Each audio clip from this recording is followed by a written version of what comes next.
works.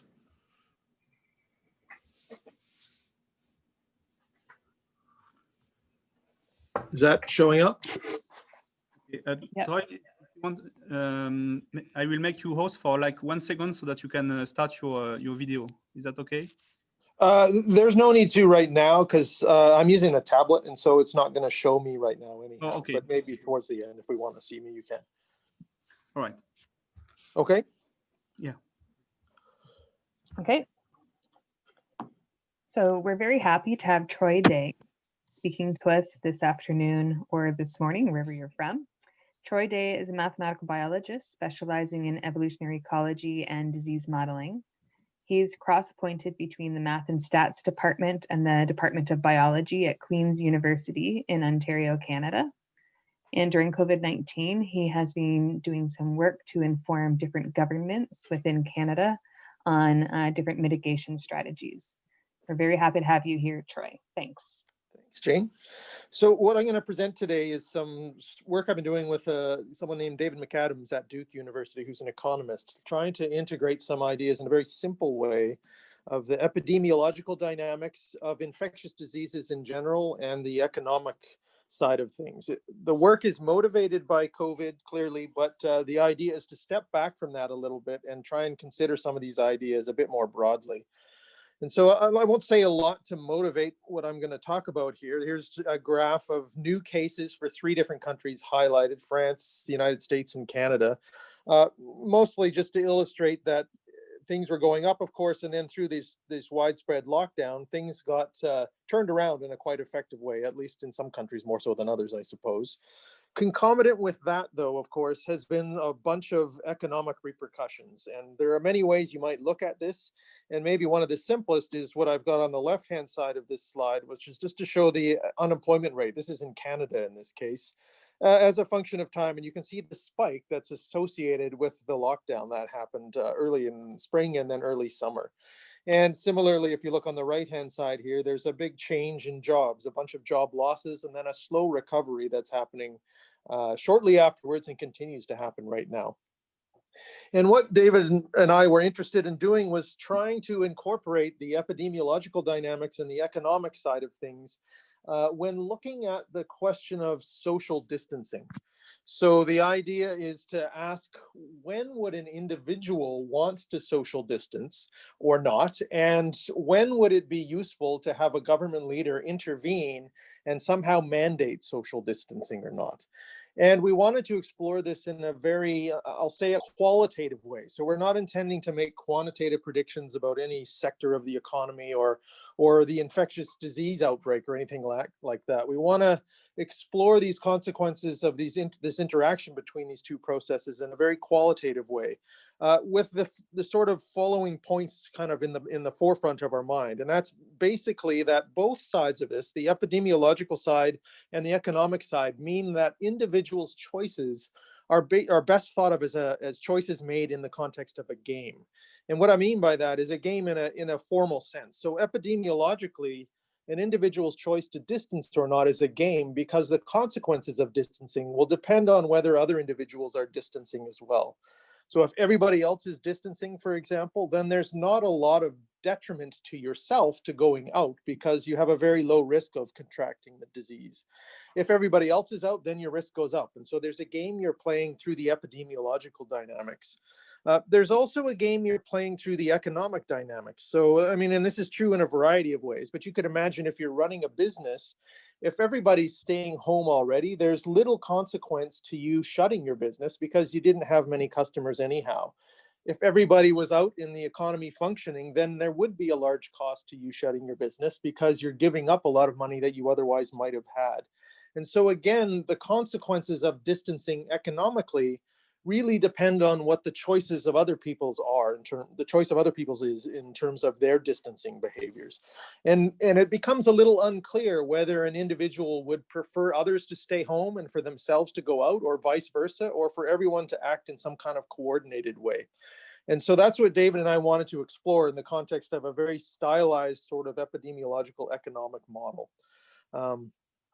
what I'm going to do, because I said this is a game between individuals, I want to, before I get into the model of the epidemiology and the economics, I want to highlight 4 sort of canonical games from game theory that are going to come up in the results of what I'm going to present here. So I've got 4 games listed here, and you could think of them as a 2-player game where you're playing against some opponent. So in the trivial game here, your behavior here is on the vertical here. And so you have 2 choices. You can either go to work, for example, or you can stay home. And your opponent, let's imagine it's a symmetric game. So your opponent has the very same choices. They can stay home or they can go to work. And in this matrix is the payoff to you of the different possible outcomes of that interaction. So for example, if your opponent stays home, this column tells me the consequences of different choices I might make. And you can see that if my opponent stays home, I'd prefer to go to work because I get a 1 instead of a 0. And in the same way, if my opponent goes to work, I would again prefer to go to work because now I get a 2 instead of a 1 if I also go to work. And given the game is assumed to be symmetric, my opponent is facing that very same decision. And so there's what you'd call a single pure Nash equilibrium in this game. And that is an equilibrium where both of us go to work. And I call this a trivial game because there's a pure Nash equilibrium where we both prefer to go to work no matter what. And if we look at the consequences to us in terms of our payoff, given that Nash equilibrium, it's better than if we had both stayed home. So 2 for both of us is better than if we both stayed home and each got 0. So it's trivial in that sense. Another interesting game is a coordination game. And you can sort of imagine what this is going to do in the same sort of way. If my opponent stays home, then it's best for me to stay home because I get a 3 instead of a 1.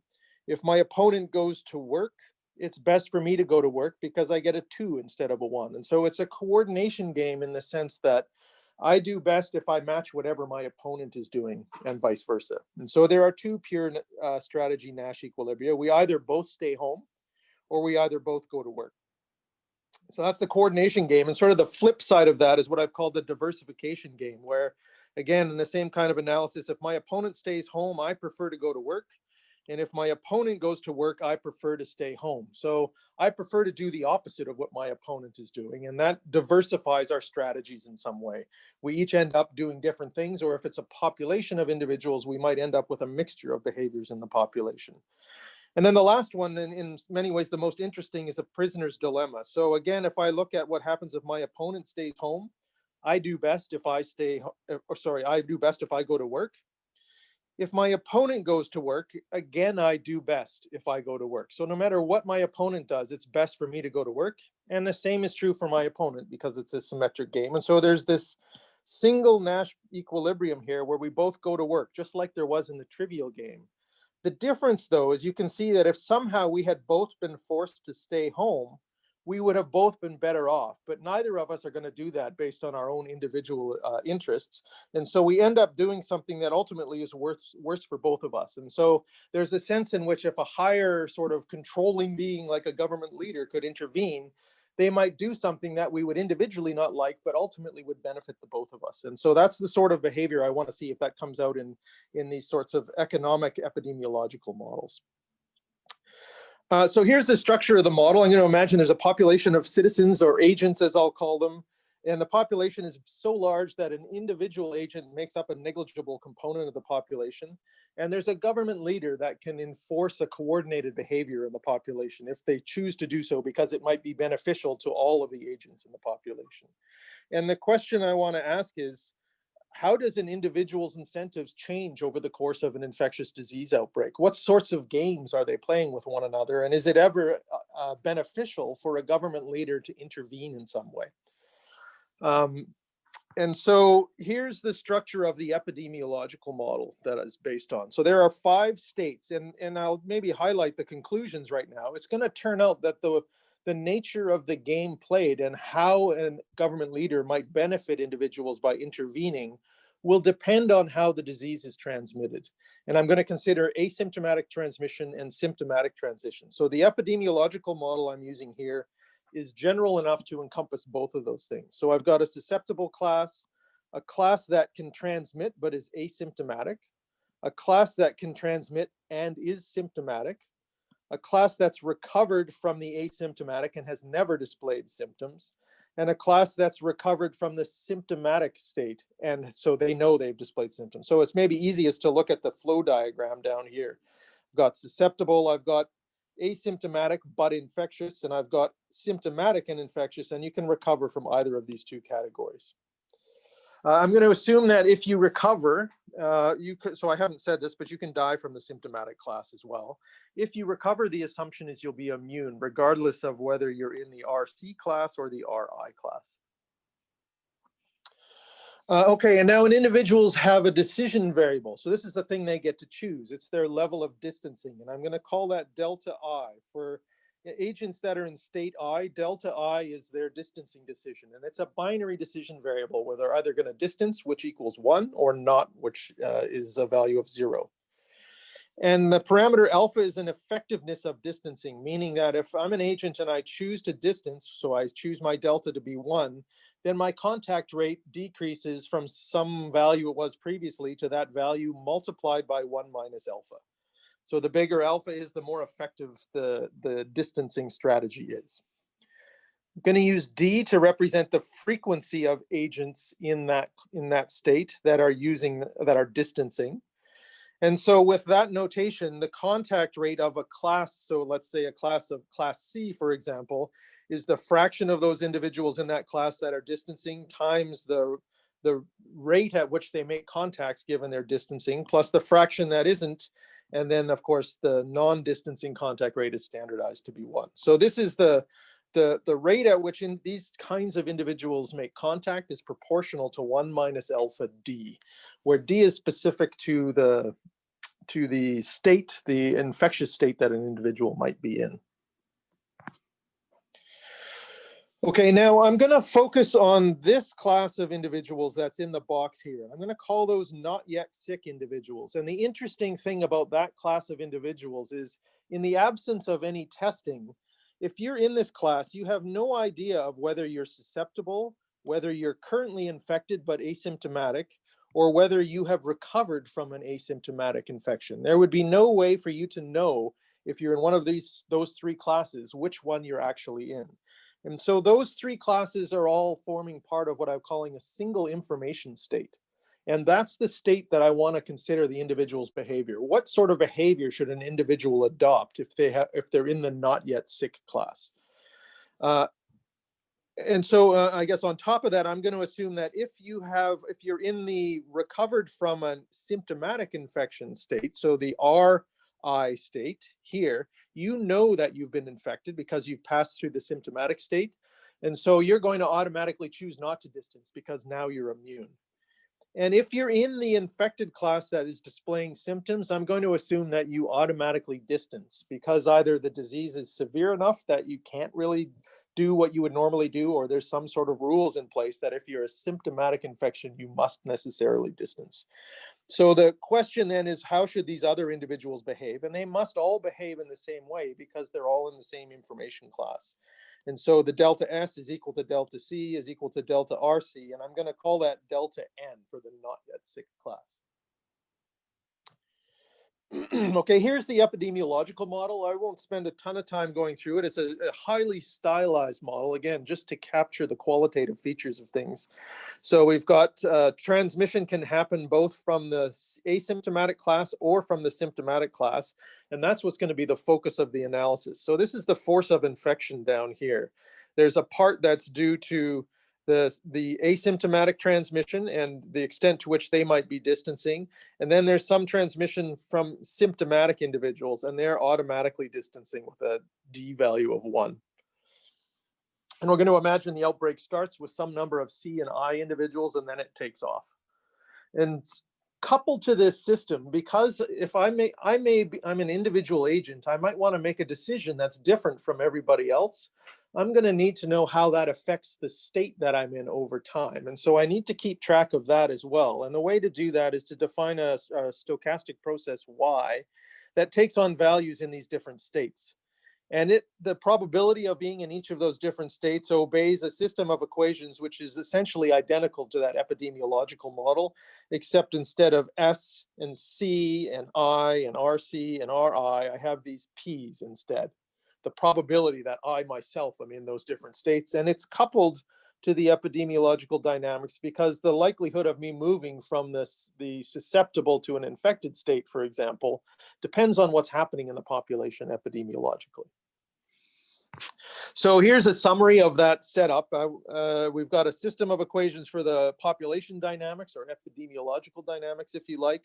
And then we've got a linear system of equations for P, which tells a given individual the probability of them being in each of these different states as a function of their own distancing behavior.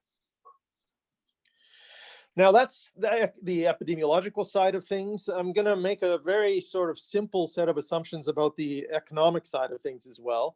I'm going to imagine there's a continuous flow of economic reward to individuals, and it takes on this form right here. So there's a constant reward A0 that an individual gets no matter what. It's a sort of baseline reward regardless of their behavior. And then there's a reward that comes from being active. So this is the extent to which you're active multiplied by F, which is the reward for being active. And F is a function of what I've called capital A here, which is the number of other individuals in the population that are also active. So that's all of the not yet sick individuals multiplied by the way they behave, their distancing strategy, plus all of the infected individuals multiplied by their contact rate, plus all of the individuals who have recovered from symptomatic infection and so are not distancing. So that gives the total number of individuals out there that are currently active. And the idea is my reward depends on how many other individuals are active. And in particular, it typically increases with the number of other individuals that are active out there. And I'm going to make the assumption in the analysis that follows that this function F has this simple affine form here, where A1 is a constant, which is just the reward I get from myself from being active. And then A2 is also a positive constant that tells me how much reward I get for being active for each other active person there is out there, either through social interactions or whatever that sort of thing might be. And so that's the flow of economic reward. And I can then plug these into integral equations that tell me basically the expected reward in terms of present value, given I start in each of the different states at time t. So I might start in S or C or I or the other recovered classes. I'll just walk through this first integral here. They all have the same kind of form. So the reward I get at given it's time t and I'm in state S is made up of the probability that I continue to be in state S at time tau in the future, or the probability I'm in state C at time tau in the future, or I've recovered from asymptomatic infection. All three of those are the same information class, in which case I'm getting this rate of return. And then alternatively, I could have moved into the I class, in which case I get that rate of return, or the RI class, in which case I get that rate of return. And this is all discounted by a discount rate H, which moves everything to a present value calculation. And we have one of these integral equations for each of these different values. And so then maybe I'll just quickly go through the analysis and get to the results. So what you want to do with that system of value equations is come up with, well, put up here is it's a vector equation called the Hamilton-Jacobi-Bellman equation for that vector of rewards, that vector of value functions. So it's this value vector here, which has all of those values in it. And then B here is this rate of reward per unit time for each of those different value functions. And then J in this equation is the Jacobian of that value vector. And so that gives us a vector valued PDE that we would want to solve in general to completely solve this problem. The thing that I'm mainly interested in is the behavior of individuals in the not yet sick class. And so from their standpoint, this is the thing they're going to want to focus on. They're going to want to maximize their value given they're not yet sick. So that value comes from the value of being in S times the probability that if you're not yet sick, you're still in S, plus the value of being in C times the probability that that's the case, and likewise the value of being in RC. And if you work all of that out, it comes out to a relatively easy to interpret expression, which is in this first part of this slide here, which I'm calling the instantaneous reward. This is a measure of the reward an individual gets given they choose distancing strategy delta in a small interval of time at time t. And so they get a baseline reward, and then they get some reward that comes from whether or not they're active. So this is the payoff for activity. If they're active, they get this economic reward, but they pay a cost epidemiologically if they're active. This is the probability that they're still susceptible given they're not yet sick. This is the force of infection, so the rate at which they're going to get infected. And then H is how much economic reward they give up from future returns if they were to become infected right now. And then there's a piece which we can talk about later if anyone's interested that has to do with the actions of others as well. So I'm just going to quickly go through some of the results here then. So there's a couple of important results that are obvious, I think, from the standpoint of the structure of the model. First of all, this model exhibits a single outbreak. So regardless of what individuals do in terms of their behavior, as time goes to infinity, the number of infected individuals in the population goes to 0. So the outbreak is transient. And the other, I think, quite obvious thing is that before the outbreak begins and after the outbreak is over, individuals are never going to want to distance. So they're in a what you'd call a no distancing trivial game. They're in a trivial game where the Nash equilibrium is not to distance. And I'm going to skip over the statement of the theorem, and I'm going to walk through a sort of graphical illustration of it to sort of highlight what's going on here. So it turns out that what happens in terms of individuals' incentives depends on whether the disease is transmitted symptomatically or asymptomatically. And so let's first consider a case where it's solely transmitted by asymptomatic infections. So that's not quite what's happening in the current COVID outbreak, but it's sort of something roughly along those lines to some extent. And let's just look at the top here. So this is going to be the individual's behavior, and this is the outbreak size in the population. And so as time is going on, initially individuals don't want to do anything. They're not going to distance. They're going to be out and they're going to be active. And then there comes a point in time where it becomes beneficial for them to be active. It becomes beneficial for them to be active, but it turns out that there's a diversification game that occurs here, where if lots of others are active, then you don't want to be active, and vice versa. And so as time progresses and the outbreak gets bigger, the fraction of individuals distancing gets larger and larger until it can approach everybody distancing at some point if the outbreak is big enough. And then it backs out in the same way it came in as the outbreak subsides. So there's a diversification game that goes on in this case.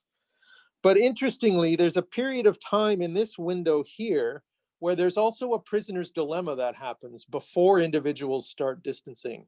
And in this window of time, everybody would be better off if someone enforced them to distance, despite the fact that none of them will do so based on their own personal interests. And that prisoner's dilemma window happens at the end of the outbreak as well. And so there's a period of time at the beginning and the end of the outbreak where it would be beneficial for a government leader to intervene and force everybody to distance, despite the fact that that behavior would never occur without such a coordinated action. Now that contrasts with the case where there's symptomatic infection. So, and I've got down here SARS. So the 2003 SARS was very much something like this, where there was very little transmission that happened by asymptomatic individuals. The structure of the game and the nature of incentives is completely different in this case. So now, again, nobody wants to distance initially in the outbreak, but then there comes a point where there's a coordination game, where if everybody else was distancing, you'd be better off distancing. If nobody was distancing, you wouldn't want to distance either. That's this window of time here. And then eventually, if the outbreak is severe enough, everybody wants to distance for this period of time throughout the middle of the outbreak. And then we get this coordination game happening at the end of the outbreak again, where it's best to do what everybody else is doing. And if I then consider the actions of a government leader, there's an interesting window of time here where after everybody has decided to distance, so after that coordination game is over and everybody would prefer to distance, there's actually a window of time where it would have been in their interest to have been forced not to distance. So it would have been beneficial for a government leader to enforce a back to work order in that window and in that window there if the disease is transmitted largely by symptomatic individuals. And so what I want to do is quickly explain why that is, why those patterns are qualitatively quite different depending on the nature of the disease and how it's spread.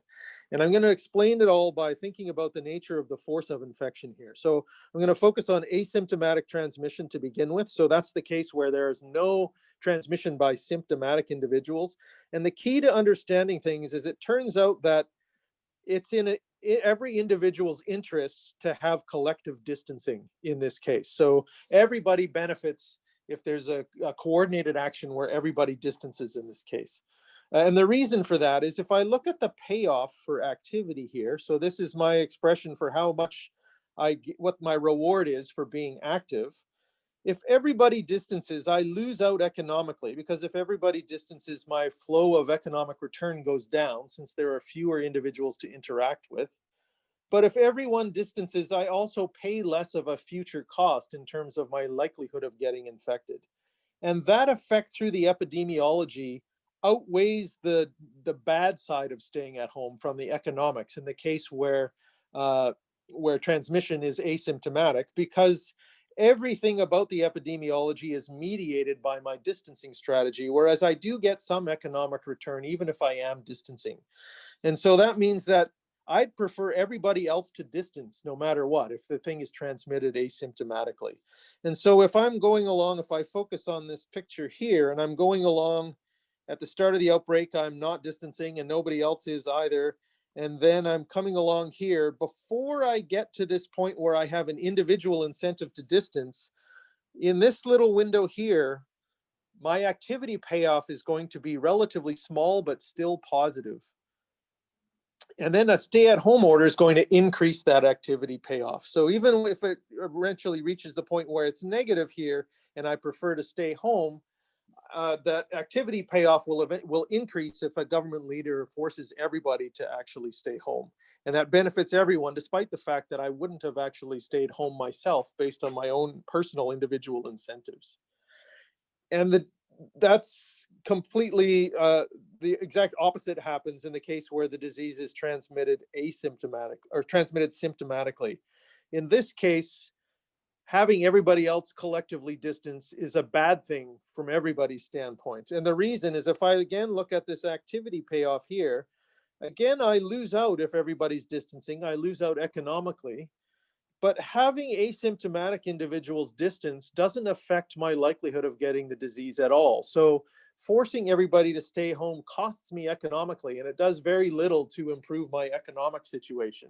And that means that my activity payoff is always going to go down as the number of people distancing goes up. And so if I look at the same sort of thing in this graph, I'm going along here where everybody is out not distancing initially because there's very few infections. Then I get this coordination game here where it's best for me to stay home if everybody else stays home, or it's best for me to go out if everybody else goes out. And then I have this period right in the middle, right at the very early point here where everybody wants to stay home now. Everybody wants to stay home, and so my activity payoff is negative. If I look at my activity payoff here, this is negative because the risks of getting infected are large enough now, so I want to stay home. But if a government leader forced everybody to go out, then despite that it would still be negative, it would be less negative. I would be losing less than I am given the fact that everybody is going home. So there's this window of time right here where it turns out that it's beneficial to be forced to go out, despite the fact that nobody would want to do that otherwise. And that very same kind of window happens on the tail end of the outbreak as well. So I'll just summarize that in this last slide, and then I'm happy to take questions. So it turns out that the economic incentives to individuals distancing or not over the course of a single outbreak depends critically on whether or not the disease is transmitted by symptomatic or asymptomatic individuals. If it's transmitted by symptomatic individuals, then collective distancing always decreases the activity payoff. And so there can actually be back to work or periods of time where back to work orders are beneficial. And conversely, if it's through asymptomatic transmission, then collective distancing always increases the benefit of being out. And so that can give rise to situations where it's beneficial for a government leader to impose stay-at-home orders, despite the fact that people wouldn't want to do that willingly themselves. All right, and I'll finish there with previous work that may interest you if you're interested in these sorts of ideas. There's a number of studies that people have been doing recently on these kinds of ideas, and some of them are mentioned here. Okay, thank you very much, Troy. We didn't see the last slide, so I'm not sure if you just want to share that slide with us. That's weird. Did you hear me at least the last? Okay. So that was just the summary there, and then there's a slide after that that I'll put up in a sec.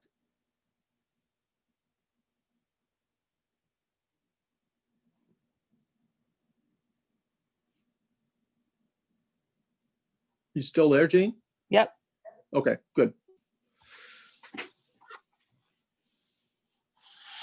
Okay, great. Thank you very much. We now have some time for questions, and we'll just ask people if they want to ask a question, then they can turn on their microphone or notify me in the chat ahead of time so that I can call on you. Is there anyone that has a question, an immediate question?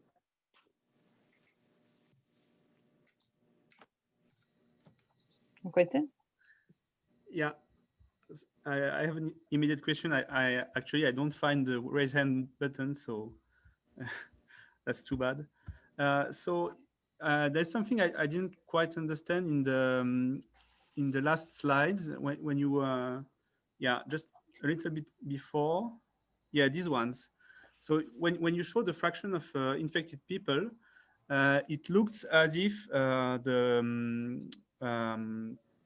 the way people play the game doesn't affect the fraction of infected people. So even if there is a stay-at-home order, it will not have an impact on the epidemiology, on the course of the epidemics in this model. So it does. Let me go back a little bit further here to hopefully explain where that fits in. So here's the full expression. So the way to think of this thing is it's my reward at imagine a tiny sliver of time, t to delta t to d, t to t plus dt, and I'm making a decision of what to do in that interval of time. This is the economic reward I get for being active in that period of time. This is the cost I pay in the future through loss of future economic reward that's associated with me becoming infected. So that's going to depend on this force of infection lambda, which is governed by the epidemiological system of equations that I showed previously. So others' decisions will affect the outbreak, and that will affect this force of infection, and so affect my incentives of whether or not I want to stay home. Now, others' actions will affect whether or not they get infected as well. And it may be beneficial or detrimental to me to have other people be infected. And that's what this term is that I didn't really talk too much about. This D is my economic consequences from future returns as a result of other people being infected right now through their actions. So it is in there through this force of infection lambda. Okay, I think I understand a little better now.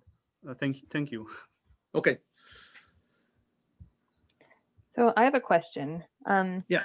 So still looking at the same equation. So we can think that at the beginning of the epidemic, there's a lot of fear. And then over time, there's a lot of gain in knowledge.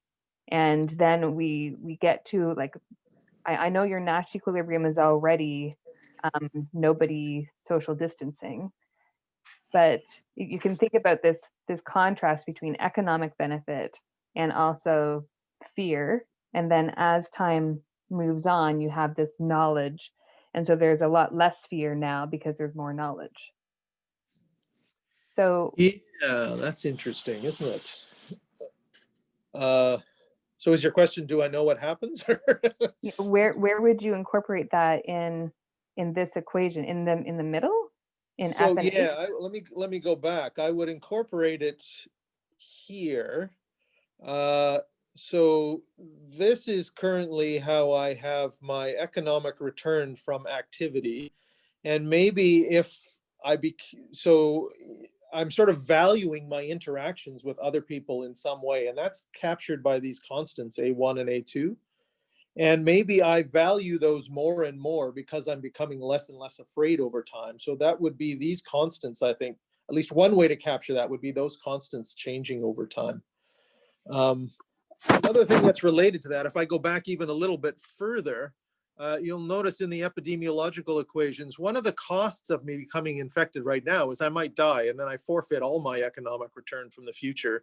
And that death rate is right here, this virulence term in the I equation.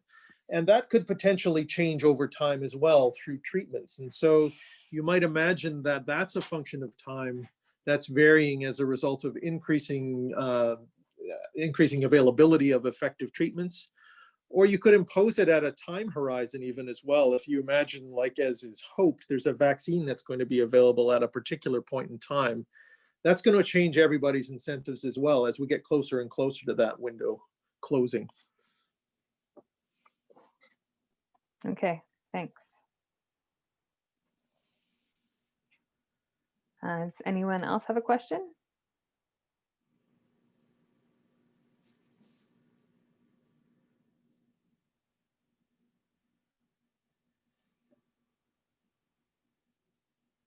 So I have another one. Okay. So game theory always is super interesting to me. So when you think about the different age groups, right? I know you don't have age here. So there's a different play in terms of that death and the fear and the economic benefit. And so as someone who's older, they have more risk of death, but less fear or I guess less economic benefit, because if you literally think of economic benefit in terms of wages lost in the future. Yeah. So, I mean, even more so, let me go to here. So even if you didn't want to do it in maybe quite such a callous sounding way, imagine it was not just purely financial return that you're talking about, but, and I don't mean it to be, it could be some kind of psychosocial reward or something like that as well. Yeah. But for older people in these equations, then this discounting would be different than for younger people, because that discounting includes things like you dying from other causes as well. So that would be higher for older people. And so they would weight what's happening right now more heavily than they would weight the future as compared with a younger person if they were behaving in a sort of economically rational way. And it'd be pretty interesting to figure out what that would mean. And maybe there would be ways to induce people to stay home or not stay home depending on their age group. Mm-hmm. Like you can think about too in terms of someone who sees other people doing something and so they just do it too. Right. So a copying kind of thing. Yeah. I mean, the other thing that we've been playing around with, and I'll just go back here now for a second, which makes it quite complicated and interesting, is everything that happens in this model happens because when you're in this not yet sick group, you have no way of telling which of those categories you're in. But of course, if you were tested, then you have knowledge that lasts for a window of time, and then that knowledge becomes less and less reliable as the time since you were tested increases. And so there are ways, so we've been playing with incorporating testing into this model and how that would affect your behavior as a function of how long ago it was since your last negative test, because that does allow you to have some information about where you are in that not yet sick bin in terms of these three different categories then. And that makes quite a bit of difference too. Yeah, that's really interesting too. That's something I was thinking about, because if you bring in contact tracing and testing, like you said, there's a difference in payout there as well. Yeah, exactly. Yeah, we haven't done the contact tracing side of things yet, but that would be pretty interesting to do too. Yeah. I mean, we haven't done the testing side of things yet either, other than explored it a little bit preliminarily, but it turns out to be quite complicated. I mean, part of the clarification is you have to set this up. I haven't figured out a way to set this up other than having a set of PDEs now where you're keeping track of time since last test. Right. Oh, super interesting. Thanks. There's time for one last question if anybody else has a question.